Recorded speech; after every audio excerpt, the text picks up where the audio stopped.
Hoy nos tiene un campeonato que se llama de Island Aruba Cup. Het is een celebratie eigenlijk die Synergy Volleyball Aruba que cumple un año de existencia, dus nos primer aniversario. Ok, campeonato aqui consiste de 8 teams. Dus de team de nos mes.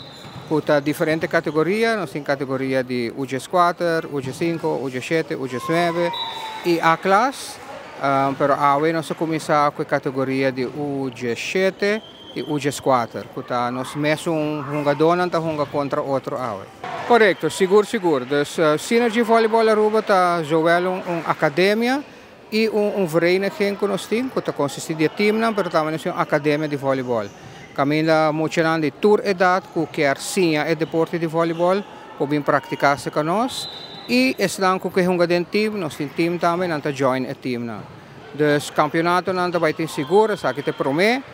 Mas é para campeonato super bom organizado, emocionante turno uniforme. Dus sim, há um início de uma era nova de voleibol na Aruba. Correto, dus nós meta tá para produzir atleta. Não somente para emocionante de jogar para passar tempo, mas nós também sim o deporte, que requer seriedade, profissionalismo e aceita o qual nós está para pé.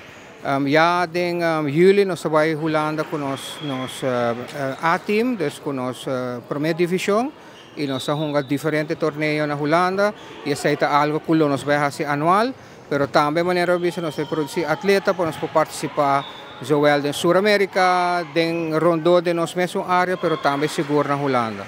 Bom, representar Aruba não, porque como nós somos um time e uma fundação, nós não podemos representar Aruba como tal, mas como time nós trabalhamos para nós representar o time.